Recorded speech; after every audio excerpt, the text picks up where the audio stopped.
Hello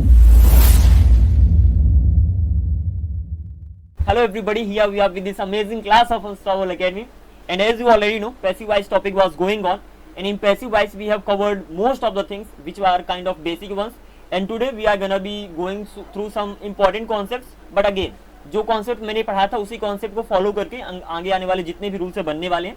by the आपने tense के सारे पैसिव वॉइस को आपने देख लिया था, and the thing that is the most important, आपको क्या ध्यान रखना है कि बी प्लस वर्ब की थर्ड फॉर्म ही पैसिव वॉइस का रूल होता है. तो कहीं पर भी आपको किसी का भी पैसिव वॉइस बनाना है, टेंस का बनाना है, मॉडल्स का बनाना है, जहां पर भी वहां पर वर्ब आती है, वर्ब जगह आपको बी प्लस वर्ब की थर्ड फॉर्म लगा देना है और पैसिव वॉइस का रूल बन जाएगा. सो इस तरीके से बी प्लस वर्ब की थर्ड फॉर्म की हेल्प से आपने सारे रूल्स बनाए. जो रेड कलर में है वहां पर बी बी डबल आ गए हैं, तो कुछ ऐसा कह सकते हो दोनों एक दूसरे को कैंसिल कर दिए, इसीलिए वो गड़बड़ हो गया. मतलब उनका ग्रामेटिकली सही नहीं है, बट ये भी नहीं कह सकते कि पूरे ही गलत है. कुछ लोग सही मानते हैं, कुछ लोग गलत मानते हैं. इट्स कम्प्लीटली योर चॉइस, आप कैसे आगे बढ़ने वाले हो. आगे बढ़ते देन आप मॉडल्स पे गए. मॉडल सेक्शन पे अगर हम चलें तो ये सारे रूल्स आपने देखे. मैंने बोला था कि कहीं पर भी बी प्लस वर्ब की थर्ड फॉर्म लगा दो, उसका पैसिव वॉइस बन जाएगा, ठीक है ना. और बी प्लस वर्ब की थर्ड फॉर्म लगाना कहाँ पर है, जहां पर वर्ब आती है. तो ये जितने भी मॉडल्स है इनके बगल में लगती है वर्ब की फर्स्ट फॉर्म. आपने वर्ब को हटाकर वहां पर बी प्लस वर्ब की थर्ड फॉर्म लगा दिया और बन गया पैसिव वॉइस का रूल. मतलब कैन बी प्लस वर्ब की थर्ड फॉर्म, ये पैसिव वॉइस का रूल है. कुड बी प्लस वर्ब की थर्ड फॉर्म, पैसिव वॉइस का रूल है. और अगर जिन मॉडल्स के बगल में वर्ब की थर्ड फॉर्म लगती है, like could have, may have, might have, should have, must have, would have, जैसे ही हैव आ गया मतलब इनके बगल में वर्ब की थर्ड फॉर्म लगेगी. तो अगेन वहां पर बी प्लस वर्ब की थर्ड फॉर्म ही लगाना है. बस बी का यहाँ पर थर्ड फॉर्म बीन लग जाएगा, क्योंकि ऑफकोर्स हैव कहता है मेरे बगल में हमेशा वर्ब की थर्ड फॉर्म आएगी. So this is the only thing. और इस तरीके से आपने एग्जांपल्स भी देखा बहुत सारे, और इन सारे रूल्स को कवर किया. And these are kind of the basic ones, जो अगेन सेम फार्मूला को, सेम पर्टिकुलर पैटर्न को फॉलो कर रहे हैं. सो आई डोंट थिंक ज्यादा प्रॉब्लम आपको होगी. अब आगे बढ़ते हैं. कुछ मैंने एग्जांपल्स भी दिया था आपको, सारे एग्जांपल्स है पैसिव वॉइस के. So just make sure इनकी प्रैक्टिस करना, ठीक है ना. doesn't matter whether they are I mean tenses or the examples of tenses or models. I have given the examples of almost all of them, and right now what we are gonna do right here, there are two things. Okay, आपका था active voice जो आपने देखा, ठीक है ना, and then आपने passive voice के बारे में पढ़ा. Just keep these things in mind. Exactly इनका यूज क्या है, that is a simple thing. आपके पास दो प्रकार के सेंटेंस मिलेंगे. वैसे अगर ग्रामेटिकली में बात करूँ तो एक्टिव वॉइस का सेंटेंस होगा, सपोज मैं आम खाता हूँ, ठीक है ना, मैं आम खाता हूँ, ये एक्टिव वॉइस का सेंटेंस हो गया.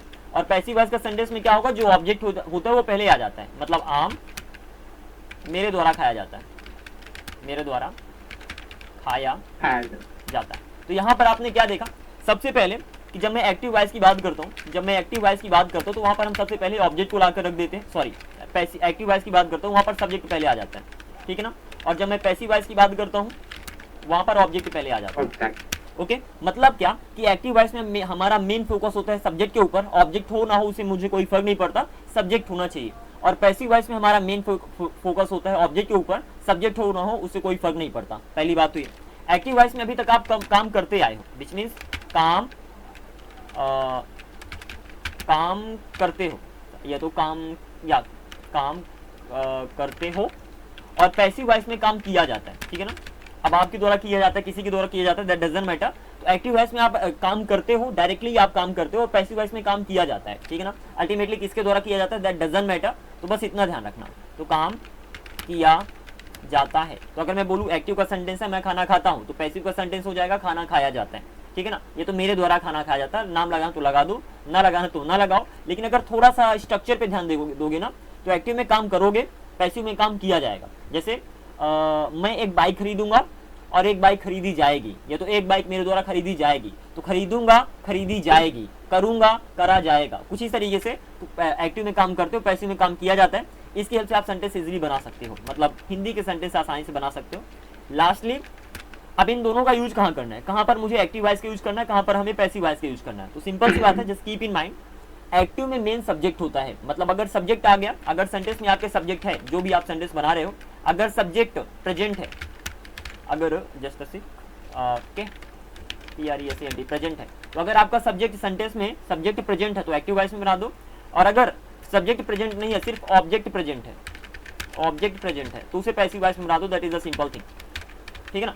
हाँ, बना सकते हो, इस कम्प्लीटली योर चॉइस. अगर सब्जेक्ट आ गया और ऑब्जेक्ट आ गया, दोनों के दोनों आ गए, तो उसको पैसिव वॉइस में बना सकते हो. लेकिन पैसिव वॉइस मेनली बना है आपके ऑब्जेक्ट पे फोकस करने के लिए, क्योंकि जब हमें सब्जेक्ट है ही सेंटेंस में, तो हम एक्टिव वॉइस में ही बना लेंगे. एक एग्जांपल देता हूँ, and example is gonna be like I speak English, मैं इंग्लिश बोलता हूँ, ठीक है ना, एक्टिव वॉइस का सेंटेंस हो गया। अब इसका मतलब क्या हो गया, मैं इंग्लिश बोलता हूँ, that is the pretty simple thing, मैं इंग्लिश बोलता हूँ, कुछ इस तरीके से। अब इसका पैसिव वॉइस हो जाएगा, इंग्लिश मेरे द्वारा बोली जाती है, ओके। तो यहाँ पर अब इसका ट्रांसलेशन हो जाएगा, English is English is again simple spoken by me, simple present का तो ऐसे ही हो जाएगा, तो इंग्लिश इज स्पोकन बाय मी। इसका मतलब क्या हो जाएगा, अंग्रेजी मेरे द्वारा बोली जाती है, एग्जैक्टली, अंग्रेजी है तो इंग्लिश मेरे द्वारा बोली जाती है। कुछ इस तरीके से आपने दोनों का ट्रांसलेट कर दिया। मेन बात करते हैं इंग्लिश में कैसे यूज होता है। अगर आपको सब्जेक्ट मिल गया कि अगर आप बोलते हो कि इंग्लिश मेरे द्वारा बोली जाती है, चाहे बोलो मैं इंग्लिश बोलता हूँ, एक्टिव में बोल दो आई स्पीक इंग्लिश, क्योंकि English is spoken by me, it's awkward, ऐसे कोई नहीं बोलता है। तो फिर इसका पैसिव वॉइस का यूज कहाँ होता है, पैसिव वॉइस का यूज होता है जब सिर्फ आप इतना बोलते हो कि इंग्लिश बोली जाती है, ओके, तो वहां पर बोलोगे English is spoken. But again इस अप टू यू, कहीं पर यूज हो जाएगा, कहीं पर नहीं होगा, बट मैं मोस्ट ऑफ द केसेस की बात करता हूँ। तो इंग्लिश इज स्पोकन मतलब इंग्लिश बोली जाती है, इंग्लिश बोली जाती है। ये 3 सेंटेंस मैंने आपके पास दिया है। पहला सेंटेंस, मैं इंग्लिश बोलता हूँ, आई speak English. Second sentence, English मेरे द्वारा बोली जाती है, English is spoken by me. And third sentence, English बोली जाती है, इंग्लिश इज स्पोकन। क्योंकि नीचे वाले दोनों सेंटेंस पैसिव वॉइस के हैं, एक में मैंने नाम लगाया है, दूसरे में मैंने नाम नहीं लगाया। मोस्ट ऑफ द केसेज में क्या होता है कि जब सब्जेक्ट आपको मिल ही गया किसी सेंटेंस में, तो एक्टिव वॉइस में बोल दो, ज़्यादा टेंशन की जरूरत नहीं है कि आप बोलना चाहते हो कि मैं इंग्लिश बोलता हूँ, या तो इंग्लिश मेरे द्वारा बोली जाती है। इन दोनों सेंटेंस में मतलब क्या है कि मैं इंग्लिश बोलता हूँ, तो सेंटेंस को एक्टिव वॉइस में बोल दो, I speak English, that is better option. English is spoken by me, इतना बड़ा कोई भी नहीं बोलता, क्योंकि इससे अच्छा तो आई स्पीक इंग्लिश ही बोल दें। I speak English and English is spoken by me, दोनों का मतलब सेम ही है, कहने का तरीका अलग अलग है कि एक में मैं इंग्लिश बोलता हूँ, दूसरे में इंग्लिश मेरे द्वारा बोली जाती है। अल्टीमेटली मैं ही तो इंग्लिश बोलता हूँ ना, तो कहने को किसी प्रकार से कह लो, बट बोल तो दोनों में सेम ही चीज रहे कि आई स्पीक इंग्लिश मतलब मैं इंग्लिश बोलता हूँ, English is spoken by me मतलब वहां पर भी मैं इंग्लिश बोलता हूँ, कहने का तरीका थोड़ा सा अलग है, ओके। तो अल्टीमेटली जो पहला वाला एक्टिव वाला सेंटेंस है वो ज्यादा यूज होता है। सेकंड, जब आपके सेंटेंस में सब्जेक्ट हो ही ना, सिर्फ इतना हो कि इंग्लिश बोली जाती है, वहां पर मेनली पैसिव वॉइस का आई मीन रोल आता है। आपकी स्पोकन की बात कर रहा हूँ, ग्रामर की बात नहीं कर रहा, जिस तरीके से आप स्पोकन में बोलते हो उसकी बात कर रहा कि अगर सब्जेक्ट मिल गया तो डायरेक्टली एक्टिव वॉइस में बोल दो, और जब सब्जेक्ट ना मिले वहां पर पैसिव वॉइस में बोल दो, तो English is spoken by me.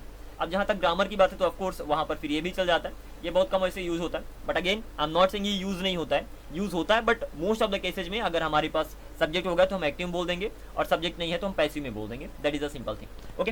By the way let's go ahead, आगे बढ़ते हैं। ऐसे मैंने बोला कि साइकिल रिपेयर की जा रही है, ओके, साइकिल। अब ट्रांसलेट करना, कुछ ट्राई करना ट्रांसलेट करने की, साइकिल रिपेयर की जा रही है, you have enough time, come on translate it. Cycle repair की जा रही है, और जितने भी पैसिव वॉइस के सेंटेंस होंगे ना, उनमें मैं simply most of the cases में सब्जेक्ट नहीं रखूंगा, मतलब जो काम करे उसको नहीं रखूंगा, आप रख सकते हो बाई लगाकर, आपकी चॉइस है। तो साइकिल रिपेयर की जा रही है, कैसे बनाओगे, कॉन्टिन्यूअस का है, कोई काम किया जा रहा है, ऑफकोर्स कॉन्टिन्यूअस के अंदर जाएगा, तो बनाओ, cycle is repairing the bicycle, okay, the bicycle is, of course continuous का रूल होता है इज प्लस वर्ब के साथ आईएनजी, लेकिन आपको पता है ये एक्टिव का नहीं पैसिव का सेंटेंस है, क्योंकि साइकिल रिपेयर की जा रही है किसके द्वारा मुझे नहीं पता।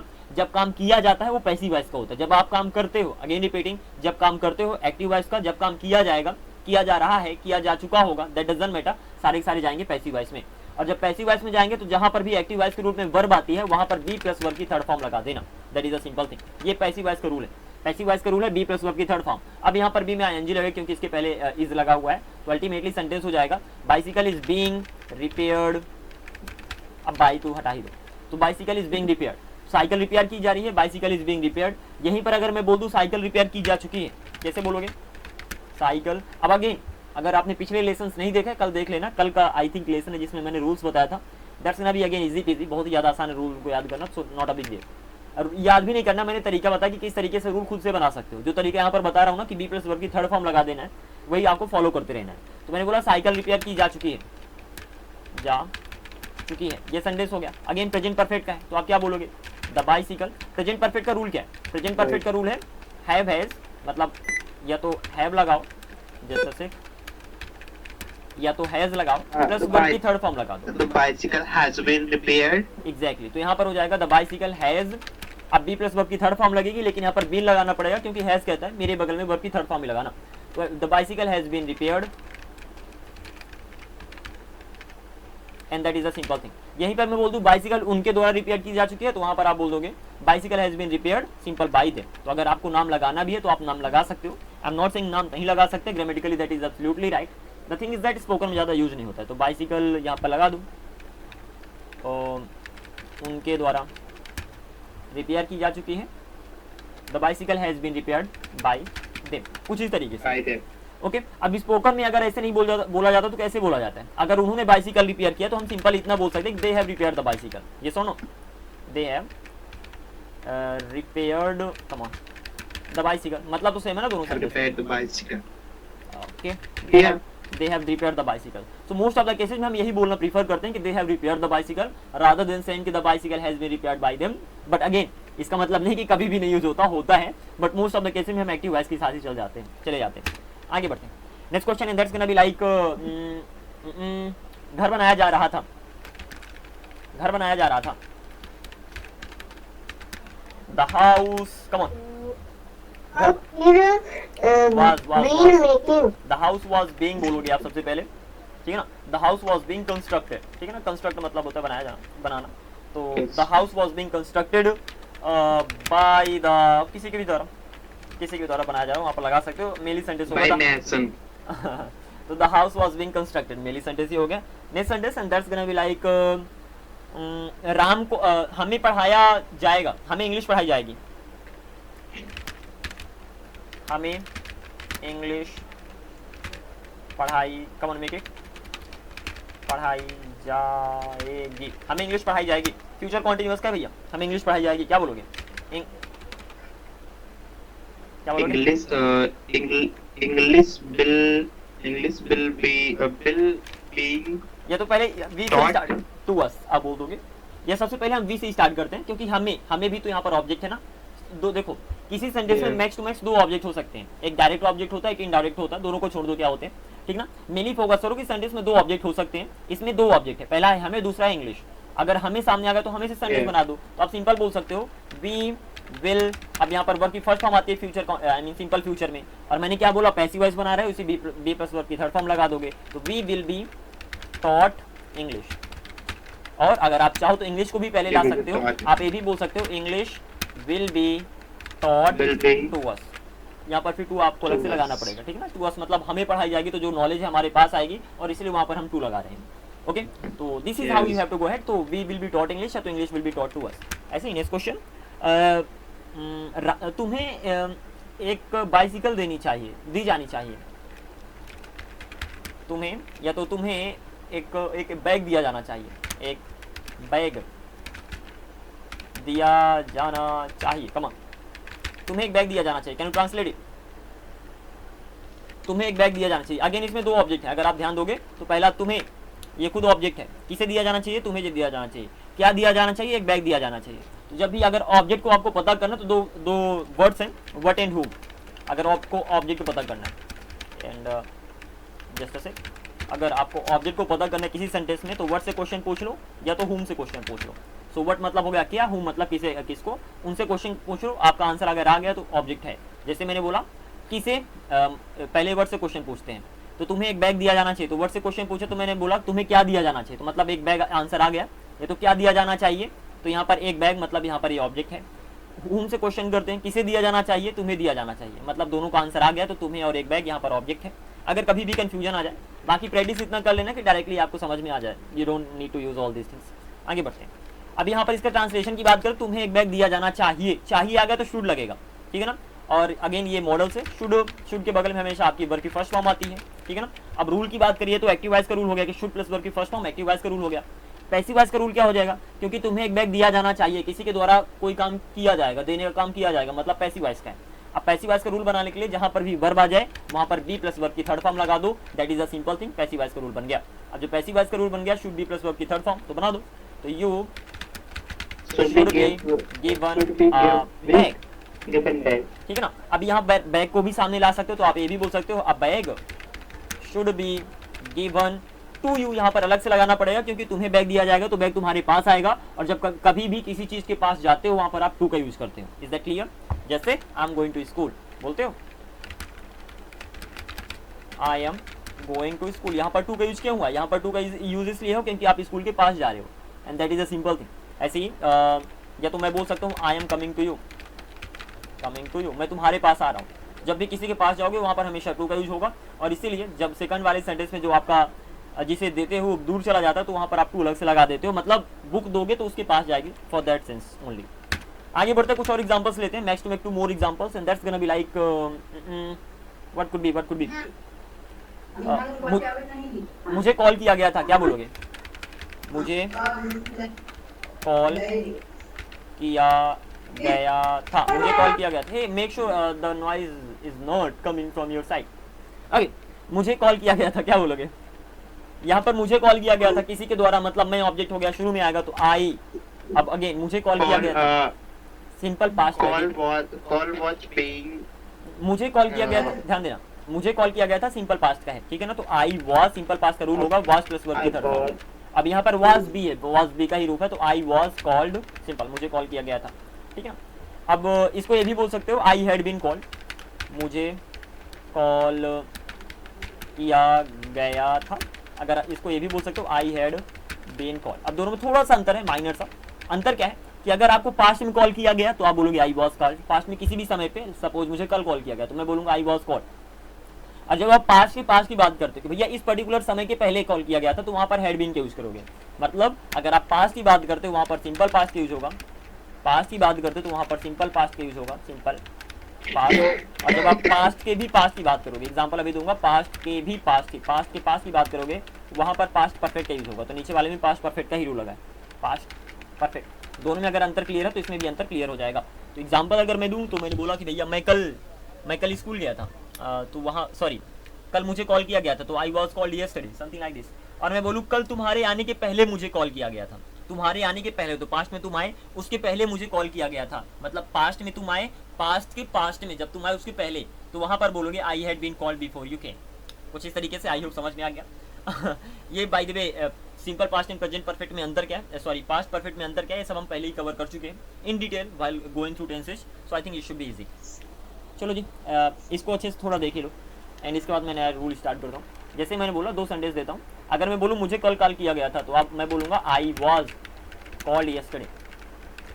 लेकिन यहीं पर अगर मैं बोलूं कि मुझे कल तुम्हारे आने से पहले कॉल किया गया था, तो वहां पर मैं बोलूंगा I had been called yesterday before you came. ये तो I had been called before you came, तुम्हारे आने से पहले मुझे कॉल किया गया था। तो पास्ट में जैसे तुम आए पास्ट में, तो सिंपल पास्ट में बना। क्यों बना? क्योंकि अगर पास्ट में कोई काम हो जाएगा सिंपल पास्ट बनेगा। लेकिन मुझे कॉल किया गया था तुम्हारे आने से पहले, तो तुम पास्ट में आए, उसके पहले मुझे कॉल किया गया, मतलब मैं पास्ट की बात कर रहा, जो काम हुआ पास्ट के पहले हो गया, इसीलिए पर्टिकुलर सेंटेंस परफेक्ट में जाकर बनेगा। तो I had been called before you came. Having said that, the more examples you practice the better it will be. तो एग्जांपल्स की अच्छी खासी प्रैक्टिस कर लेना सर जी। आगे बढ़ते हैं, अब कुछ रूल्स की बात करते हैं। ये सारे बेसिक रूल्स तो आपने देख ही लिया था। अगेन एग्जांपल्स हैं आपके सामने, यहाँ पर बहुत सारे एग्जांपल्स गिवन है। Kind of they are enough, but again you can take the help of ChatGPT and other AI tools, and with the help of them you can easily get a lot of examples to practice. Okay, मैंने ultimately क्या बताया आपको, बहुत कुछ example, बहुत कुछ rule बनाया, but ultimately आपने एक ही चीज देखा कि बी प्लस वर्ब की थर्ड फॉर्म कहीं नहीं जा रहा। मतलब किसी भी सेंटेंस में जितने भी एक्टिव वॉइस के रूल्स थे, ठीक है ना। अब अगर आपको संदीप कंफ्यूजन हो कि बी प्लस वर्ब की थर्ड फॉर्म का यूज एग्जैक्टली कैसे करते हैं, पिछली वीडियोस हेल्पफुल हो सकती हैं, अदरवाइज आई डोंट थिंक ज़्यादा दिक्कत होनी चाहिए इसमें। मैंने क्या बोला कि एक्टिव वॉइस के जितने भी रूल्स अभी तक देखें, जैसे सिंपल प्रेजेंट का वर्ब की फर्स्ट फॉर्म यस होता है। अगर कॉन्टिन्यूअस प्रेजेंट कॉन्टिन्यूअस की बात करूँ तो is, am, are plus verb के साथ ING होता है, ठीक है ना। अगर शुड की बात करूँ तो शुड के बगल में वर्ब की फर्स्ट फॉर्म लगती है। अगर कैन की बात करूँ तो वहाँ पर भी कैन के बगल में वर्ब की फर्स्ट फॉर्म लगती है। यहीं पर कुड हैव की अगर मैं बात करूँ तो कुड हैव के बगल में वर्ब की थर्ड फॉर्म लगती है। ये सब कहीं कहीं से ला दिया, जितना भी अभी तक हमने पढ़ा था एग्जांपल देने के लिए। तो सब में वर्ब आ रहा है, ठीक है ना। कोई भी अगर आपके एक्टिव वॉइस का रूल होगा उसमें वर्ब तो आएगी ही ना। तो मैंने क्या बोला, उस एक्टिव वॉइस का अगर आपको पैसिव वॉइस पर आना है, तो जहां पर वर्ब आती है वहां से वर्ब को हटाकर बी प्लस वर्ब की थर्ड फॉर्म वहां पर लगा देना है, और पैसिव वॉइस का रूल बन जाएगा। तो पैसिव वॉइस कुछ नहीं है, passive voice be plus verb की थर्ड फॉर्म ही है। That is the only thing that I wanted to say. Okay, बाद में इसका बनाते कैसे, सारे रूल्स जो हम पिछली क्लास में बना चुके हैं, तो अगर आप थोड़ा सा उनको देख लोगे तो it's gonna be easy peasy. So ultimately passive voice is literally it's gonna be a piece of cake. आगे बढ़ते हैं, कुछ हमने रूल्स देखे थे, ठीक है ना। अब हम मूव करते हैं इंपरेटिव सेंटेंसेस में। ज्यादा नहीं पढ़ाऊंगा, लाइक इतना भी आपको नहीं दे दूंगा कि आप बोझ तले दब जाओ, बट उतना दे दूंगा जो आपकी स्पोकन के लिए काफी होता है। लेकिन एक मैंने हथियार दे दिया है, क्या है, बी प्लस वर्ब की थर्ड फॉर्म। ये एक ऐसा काइंड ऑफ रूल है जो हर एक पैसिव वॉइस पे अप्लाई होगा। तो इंग्लिश का कोई भी सेंटेंस देख लेना, अगर उसका पैसिव वॉइस बना है मतलब वहां पर बी प्लस वर्ब की थर्ड फॉर्म अप्लाइड हुआ है। That is a must. क्योंकि बिना बी प्लस वर्ब की थर्ड फॉर्म की पैसिव बन ही नहीं सकता, ठीक है ना। तो उठाकर सेंटेंसेस को देख लेना, बट अभी के लिए आगे बढ़ते हैं। हमने इंपरेटिव सेंटेंस पढ़ा था, ठीक है ना। इंपरेटिव सेंटेंसेस मतलब क्या, जिसमें आप आदेश देते हो, सिंपल सी बात है, ओके। अभी तक आपने नॉर्मल सेंटेंस की बात की, जहां पर मैं आता हूँ, खाता हूँ, जाता हूँ, जाना चाहिए, आना चाहिए, पढ़ना चाहिए, वटेवर। अब हम बात करते हैं इंपरेटिव सेंटेंस की। इंपरेटिव सेंटेंस होते क्या? इंपरेटिव सेंटेंस होते हैं जहां पर आप क्या करते हो, ऑर्डर देते हो, जहां पर आप कमांड देते हो, जहां पर आप रिक्वेस्ट करते हो, ठीक है ना। कुछ ये इस तरीके के सेंटेंस कहलाते हैं इंपरेटिव सेंटेंसेस। रूल्स हमने बहुत सारे देख लिए, जैसे मैंने बोला आओ तो आप बोल दोगे कम, ठीक है ना। जाओ तो आप बोल दोगे गो। अब इसके रूल्स कहाँ हैं? रूल्स की भी अगर हम बात करें तो मैंने आपको शुरू में आइडिया देता हूँ कि यहाँ पर आपको रूल मिल जाएंगे। हमने इंपरेटिव सेंटेंस में रूल ये वाले कवर किए थे कि डायरेक्टली वर्ब लगा दो, नेगेटिव बनाने के लिए डोंट प्लस वर्ब लगा दो, ठीक है ना। अगर रिक्वेस्ट करना है तो प्लीज प्लस वर्ब लगा दो, ठीक है ना।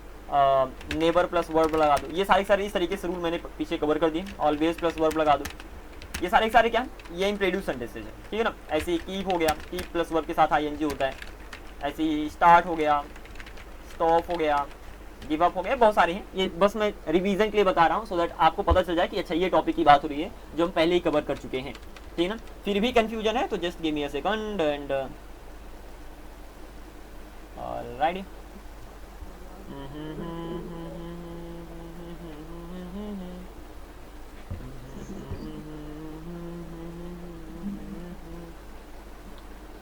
Alrighty, let's go ahead.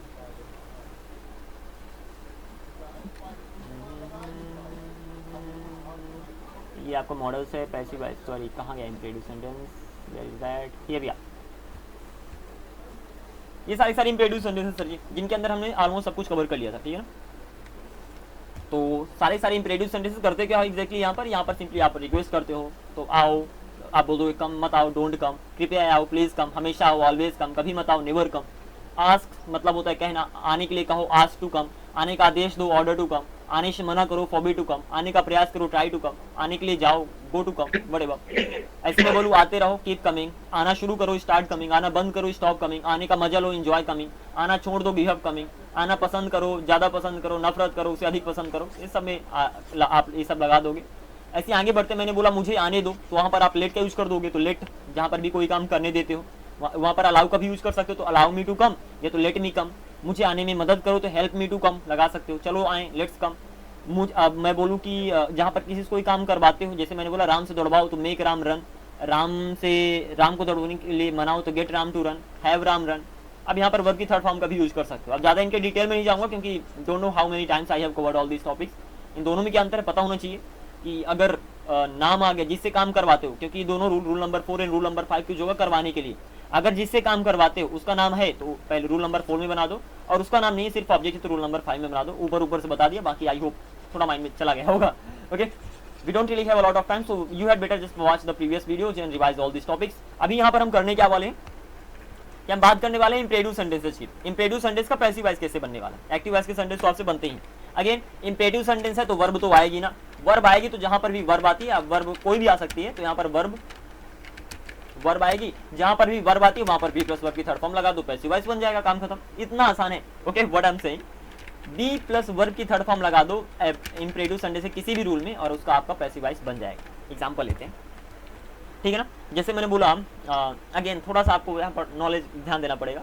पहला एग्जांपल मैंने बोला सपोज लेट मी गो, मुझे जाने दो, लेट मी या तो लेट मी स्पीक इंग्लिश, मुझे इंग्लिश बोलने दो, ठीक है ना। यहाँ पर क्या करोगे वही सेम चीज रहेगा, इंग्लिश पहले आ जाएगा, मतलब ऑब्जेक्ट पहले आ जाएगा और जो नाम है वो बाद में चला जाएगा, तो अल्टीमेटली क्या हो जाएगा, लेट तो रहेगा ही। लेट और रूल क्या होता है, लेट होता है प्लस वर्ब होता है, अगर आपको याद हो तो यहाँ पर जो वर्ब आता है उस वर्ब को हटाकर बी प्लस वर्ब की थर्ड फॉर्म लगा देना है।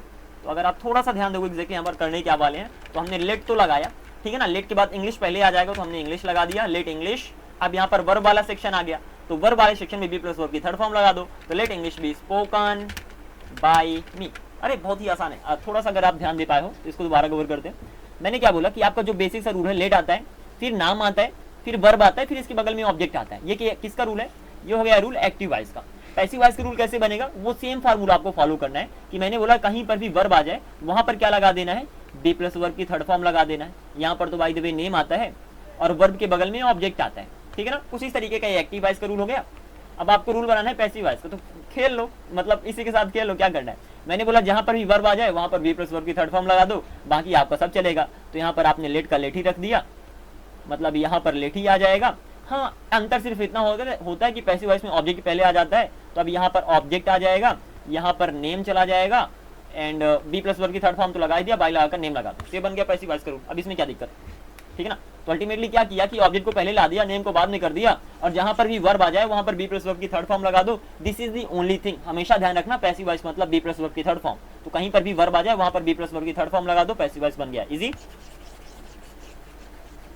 समझे कि नहीं समझे इसको? धन्यवाद जी, चलो बढ़िया। तो अब अगर सेंटेंस को ट्रांसलेट करने की अगर हम ट्राई करें तो इसको मैं यहाँ से इरेज कर देता हूँ। सिंपल वर्ब जो है बी प्लस वर्ब की थर्ड फॉर्म लगा दो और आपका रूल बन जाएगा। एक बार और ट्राई करते हैं, इसको थोड़ा सा यहाँ पर एक्सप्लेन कर देता हूँ। मैंने बोला जो एक्टिव वॉइस का रूल होता है वो होता है लेट, अगर आपने पहले पढ़ा तो it's gonna be easy PG. Verb आता है, फिर यहाँ पर ऑब्जेक्ट आता है। पहले में लेट के बगल में क्या आता है, कहीं पर भी वर्ब के बगल में कोई भी चीज आएगी तो उसको हम नेम कहते हैं, मतलब ऑफ कोर्स किसी का नाम आएगा, मतलब जिसको भी कोई काम करने दोगे उसका नाम आएगा। लेट का मतलब होता है करने देना, कोई भी काम करने देना, तो लेट आएगा, वर्ब आएगा, ये आएगा। वर्ब के बगल में हमेशा ऑब्जेक्ट आता है, आपको पहले से ही पता है, तो यहाँ पर मैं लिख देता हूँ ऑब्जेक्ट आता है यहाँ पर। और जो मेन वर्ब है उसके बगल में जो पहले आती है वर्ब अल्टीमेटली, उसके बगल में नेम आता है। तो मैंने बोला मुझे जाने दो, तो लेट मी गो, मुझे खाना खाने दो, लेट मी ईट फूड, तो यहाँ पर मी आता है बार बार। मी किस लिए आया, क्योंकि उसी को तो हम काम करने देते हैं, समथिंग लाइक दिस। तो क्लियर होना चाहिए अभी तक में। अब हम इसका पैसिव वॉइस का रूल बनाने वाले, तो पैसिव वॉइस में कुछ नहीं होगा, लेट ही रहेगा। जहां पर वर्ब आती है वहां पर बी प्लस वर्ब की थर्ड फॉर्म कर दे, तो यहाँ पर मैंने बी प्लस वर्ब की थर्ड फॉर्म कर दिया। इसके अलावा ये ऑब्जेक्ट पहले आ जाएगा और ये जो नेम है वो बाद में चला जाएगा। सिंपल सी बात है, पैसिव वॉइस में बाई लगाकर नेम लगाते, तो यहाँ पर बाई लगाकर नेम आ जाएगा, that is a simple thing. NAME, ये हमारा पर्टिकुलर रूल बन गया, जिसको आपको अच्छे से ध्यान रखना है कि यहाँ पर ऑब्जेक्ट आ गया और ये नेम बाद में चला गया और बाकी बी प्लस वर्ब की थर्ड फॉर्म लगा दिया, ये और ये हमारा पर्टिकुलर रूल बन गया। एक बार कॉन्सेप्ट को समझ लो कि बी प्लस वर्ब की थर्ड फॉर्म को लगाते कैसे, बाकी सब कुछ आसानी हो जाएगा। ओके, तो इस तरीके से आप आगे बढ़ने वाले हो। तो मैंने बोला लेट मी स्पीक इंग्लिश, इसका पैसिव वॉइस हो गया let English be spoken by me, मतलब इंग्लिश को मेरे द्वारा बोला दिया जाए, बोलने दिया जाए, मतलब एक्टिव वॉइस में काम करोगे, पैसिव वॉइस में काम करने दोगे, ठीक है ना। आगे बढ़ते हैं, काम करने दिया जाएगा। आगे बढ़ते हैं, लेट मी स्पीक इंग्लिश, मुझे इंग्लिश बोलने दो, और इसका पैसिव वॉइस हो गया let English be spoken by me. By the way इस तरीके से बहुत ही कम हम बोलते हैं, लाइक इसका passive voice let English be spoken by me, हम सिंपल बोल देंगे let me speak English, but पता होना चाहिए कि हाँ ऐसे होता है, ये ज़्यादा स्पोकन में चीज़ें यूज़ नहीं होती हैं। अगेन आई एम टेलिंग, आगे बढ़ते हैं। तो इस तरीके से इसका आपने पैसिव वॉइस बना लिया। इसका रूल अगर हम पैसिव वॉइस का दे दें तो लेट आएगा, फिर ऑब्जेक्ट पहले आ जाएगा, वर्ब की third form, I mean be plus verb की थर्ड फॉर्म, और कुछ इस तरीके से। और अगर यहाँ पर आपको और ज़्यादा जानना है तो यहाँ पर मैं इसको भी हटा कर रख देता हूँ। यहाँ पर ऑब्जेक्ट आता है और यहाँ पर बाई प्लस वर्ब के बाई प्लस सब्जेक्ट आ जाएगा, that is a simple thing. कुछ इस तरीके से आप आगे मूव करोगे। तो let me speak English, let English be spoken by me, एक दो एग्जांपल और ले लो, that's gonna be easy peasy. मैंने बोला ओके मुझे खाना खाने दो, या तो उसे खाना खाने दो, लेट हिम ईट फूड, इसका पैसिव क्या हो जाएगा, लेट लगेगा ही, फूड पहले आ जाएगा, जहां पर वर्ब आती है बी प्लस वर्ब की थर्ड फॉर्म लगा दो, तो let food be eaten by him, by him. Okay, ऐसे ही मैंने बोला कि मुझे काम करने दो, या तो पापा को काम करने दो, लेट फादर वर्क, या तो let father do work. Object तो चाहिए ही चाहिए ना पैसिव वॉइस के लिए। हाँ ध्यान रखना, किसी भी एक्टिव वॉइस के सेंटेंस में अगर ऑब्जेक्ट नहीं है तो उसका पैसिव वॉइस नहीं बन सकता, ऑब्जेक्ट होना ही होना चाहिए। तो लेट फादर डू वर्क, इसका पैसिव वॉइस क्या हो जाएगा, लेट वर्क, यहाँ पर पैसिव ऑब्जेक्ट है तो लेट वर्क, जहाँ पर वर्ब आई बी प्लस वर्ब की थर्ड फॉर्म लगा दो, तो let work be done by father. Next question, and that's gonna be like, आज थोड़े इजी एग्जांपल दे रहा, कल मैं पैसिव वॉइस की कहानी खत्म कर दूंगा, उसके बाद हम आगे मूव कर रहे होंगे। आगे बढ़ते हैं, ऐसे एक और example, and that's gonna be like, let के एग्जांपल तो इजी पीजी रहेंगे। मुझे एक पेन खरीदने दो, या तो या मुझे एक पेन खरीदने दो, लेट मी बाय अ पेन, लेट मी बाय अ पेन। अब इसका पैसिव वॉइस क्या हो जाएगा, लेट अ पेन, जहाँ पर वर्ब है बी प्लस वर्ब की थर्ड फॉर्म लगा दो, तो be bought by me, that is a simple thing. Again इनका ज़्यादा यूज नहीं होता है, ठीक है ना, ध्यान टेंशन मत लेना समझ बस लो कि हाँ ऐसे ऐसे होता है, बाकी मैं खुद ही इनका यूज़ नहीं करता ऑनेस्टली स्पीकिंग, क्योंकि लेट अगर मुझे बोलने कि मुझे एक पेन खरीदने दो, तो वहाँ पर मैं यही बोलूँगा लेट मी बाय अ पेन। लेकिन अगर थोड़ा बहुत नॉलेज है, क्योंकि सेम ही रूल को पैटर्न को फॉलो करें कि वर्ब आ गया तो बी प्लस वर्ब की थर्ड फॉर्म लगा, तो बना लो, जान लो इनके बारे में और क्या जाता है, ठीक है ना। आगे बढ़ते हैं, लास्टली जो यहाँ पर आपका रूल आने वाला है, how much time, okay we have enough time and what we are gonna be doing here. ये तो लेट वाले एग्जांपल हो गए, यहाँ पर बहुत ही आसान से एग्जांपल मैं देता हूँ। कहीं पर भी जब आप ऑर्डर देते हो, कहीं पर भी जब आप रिक्वेस्ट करते हो, कहीं पर भी जब आप कमांड देते हो, उनके अगर पैसिव वॉइस बनाना हो, ठीक है ना, उसके दो तरीके होते हैं, बट एक जो बहुत ज़्यादा यूज़ होने वाला तरीका है उसकी यहाँ पर मैं बात करूँगा। वो तरीका क्या है, जैसे मैंने बोल दिया गो, जाओ, मैंने बोला कम, आओ, इनका पैसिव वॉइस क्या होगा, ठीक है ना। ऐसे मैंने बोला कि प्लीज़ प्लीज़ हेल्प मी, ऐसे मैंने बोला स्टडी हार्ड, ज़्यादा मेहनत करो, मैंने बोला स्पीक इंग्लिश, इंग्लिश बोलो। ये सेंटेंस मैंने दे दिए। इनके तरीके होते हैं दो, लेकिन एक तरीका होता है जो आपकी स्पोकन में बहुत ज़्यादा यूज होता है, ठीक है ना। पहला तो आप लेट का यूज करके बना सकते हो, वो तो छोड़ ही दो, बाकी ज़्यादा यूज़ नहीं होता है, क्योंकि जो लेट का यूज़ होता है ना, जो लेट वाले सेंटेंस हैं उनका खुद का पैसिव वॉइस यूज़ नहीं होता आपकी स्पोकन में ज़्यादा, तो वो तो हटा ही दो। लेकिन एक तरीका होता है जो इनसे, एक रूल होता है जो बहुत ज़्यादा यूज़ होता है, and that's what I am gonna be talking about here. तो जब भी आप इस तरीके के एग्जाम्पल्स की बात करोगे, जहाँ पर आप आदेश देते हो, जहाँ पर आप रिक्वेस्ट करते हो, जहाँ पर आप शायद कमांड दे सकते हो, जहाँ पर आप सलाह देते हो, एडवाइस देते हो, ठीक है ना, जहाँ पर आप वार्निंग देते हो, ठीक है ना। एडवाइस तो मैंने बोला like can be like take care of your health, take care of your health, यहाँ पर आप एडवाइस दे रहे हो, ठीक है ना। मैंने बोला have medicine on time, have medicine on time, यहाँ पर भी मैं सलाह दे रहा हूँ। तो कुछ में आप क्या क्या करोगे, यहाँ पर पहले ये भी बता देता हूँ, या तो आप ऑर्डर दोगे, या तो आप रिक्वेस्ट करोगे, या तो आप कमांड दोगे, या तो आप एडवाइस दोगे, या तो आप वार्निंग दे सकते हो, ठीक है ना, वार्निंग दे सकते हो, और ऐसे करके बहुत सारी चीज़ें हो सकती हैं, but most of the cases में इन्हीं सब चीज़ों की बात करते हो, order, request, command, advice, warning, और क्या हो सकता है इंपरेटिव सेंटेंसेज में, ओके हटाओ, ठीक है ना। मतलब इस तरीके के एग्जांपल्स आप दे सकते हो। जैसे वार्निंग में हो सकता है डोंट टच इट, ठीक है ना, डोंट गो देयर, वार्निंग दे रहे कि वहाँ मत जाओ, मतलब काइंड ऑफ वार्निंग दे रहे कि वहाँ मत जाओ, because that's dangerous, because that's not safe place, that's not a safe place, that's not a safe place. So ultimately जो आपने पहला वाला सेंटेंस बनाया ना, डोंट गो देयर, यहाँ पर काइंड ऑफ वार्निंग दे रहे हो। अब डिपेंड करता है आपके ऊपर कि डोंट गो देयर वहाँ पर ऑर्डर दे रहे हो, कि वहाँ पर रिक्वेस्ट कर रहे हो, कि वहाँ पर वार्निंग दे रहे हो, जिस तरीके से आप बोलोगे। जैसे मैंने बोला डोंट गो देयर, इसमें ऑर्डर भी दे सकते हो सेंटेंस से, रिक्वेस्ट भी कर सकते हो, कमांड भी दे सकते हो, एडवाइस भी दे सकते हो, वार्निंग भी दे सकते हो। ऑर्डर मतलब मैं सिंपल बोलूंगा डोंट गो देयर, आवाज तेज करके बोल दिया मतलब ऑर्डर दे दिया, धीमा करके डोंट गो देयर, तो प्लीज डोंट गो देयर, वहाँ पर रिक्वेस्ट कर रहा हूँ, कमांड करिए डोंट गो देयर, एडवाइस दे रहा हूँ कि don't go there, it is my advice, यहाँ पर एडवाइस दे रहा हूँ, और वार्निंग चिल्लाकर बोलूँ डोंट गो देयर, तो यहाँ पर मैं वार्निंग दे रहा हूँ एंड और ओके। तो ये आपके तरीके के ऊपर डिपेंड करता है कि सेंटेंस तो सेम ही रहेगा, अब वहाँ पर जिस तरीके से बोलोगे वहीं पर रिक्वेस्ट, कमांड, एडवाइस में बदल जाएगा, that is a simple way. अब बात आती है कि इनका पैसिव वॉइस कैसे बनाते हो। पैसिव वॉइस बनाने का बहुत ही सिंपल सा तरीका है, यू लगाओ, क्योंकि मोस्ट ऑफ द केसेज में आपके लिए बात हो रही है। यू आर, अगर ऑर्डर दे रहे हो तो ऑर्डर्ड लगा दो, ठीक है ना, अब प्लस यहाँ पर फिर जो भी वर्ब है उसको लगा दो। अगर एडवाइस दे रहे हो तो यहाँ पर एडवाइस्ड लगा दो, ठीक है ना। अगर वार्निंग दे रहे हो तो यहाँ पर वांट लगा दो, हमेशा वर्ब की थर्ड फॉर्म आएगी, ठीक है ना। अगर रिक्वेस्ट कर रहे हो तो यहाँ पर रिक्वेस्टेड लगा दो, ये बहुत ज़्यादा यूज़ होता है, इसको ध्यान रखना, रिक्वेस्टेड लगा दो। अगर एडवाइस हो गया, वांट भी हो गया, कमांड हो गया तो कमांडेड लगा दो, ज़्यादा इसका यूज नहीं होता, but you are commanded, again it doesn't look good.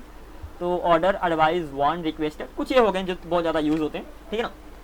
अच्छा, सजेस्टेड का यूज कर सकते हो, अगर डॉक्टर सजेस्ट करते हैं तो सजेस्टेड, अगर सजेशन दे रहे हो तो सजेस्टेड हो गया। तो ये सारे के सारा यूज हो गया इस तरीके से। टू के आगे आप सिंपल वर्ब लगा दो, and that is a simple thing. तो मैंने बोला गो देयर, ओके, तो अगर मैं बोलता हूँ गो देयर, वहाँ जाओ। अब अगर इसका पैसिव वॉइस बनाना है, ठीक है ना, पैसिव वॉइस कैसे बनाओगे, सिंपल सी बात है, गो देयर, इसका पैसिव वॉइस हो जाएगा यू आर। अब अगर ऑर्डर दिए तो ordered to go there, that is a simple thing. तो गो देयर के पहले सिर्फ यू आर ऑर्डर्ड टू लगा दोगे और इसका पैसिव वॉइस बन जाएगा।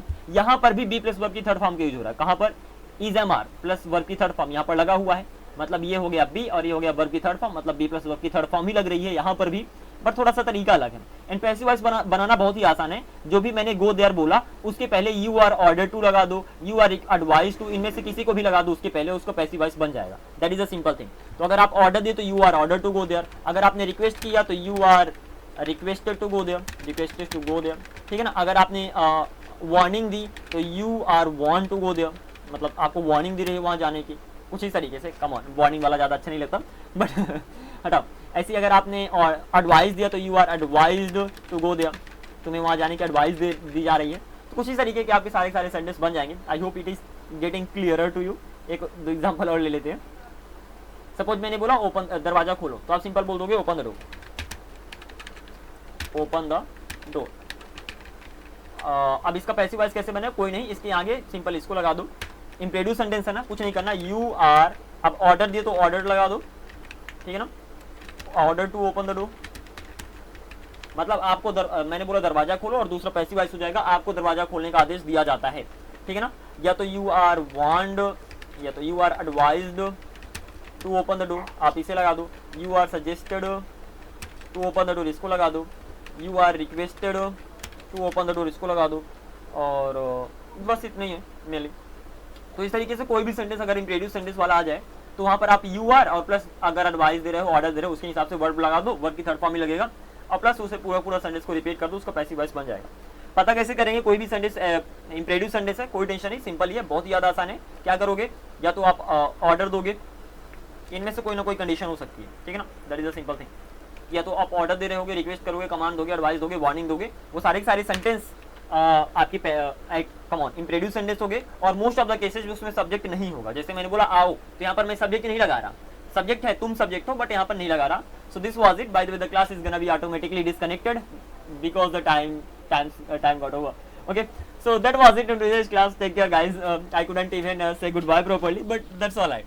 I'm gonna be catching up tomorrow. Until then, take care, goodbye, have a great day ahead, and we'll continue this topic from like this from tomorrow onwards. Take care, bye bye.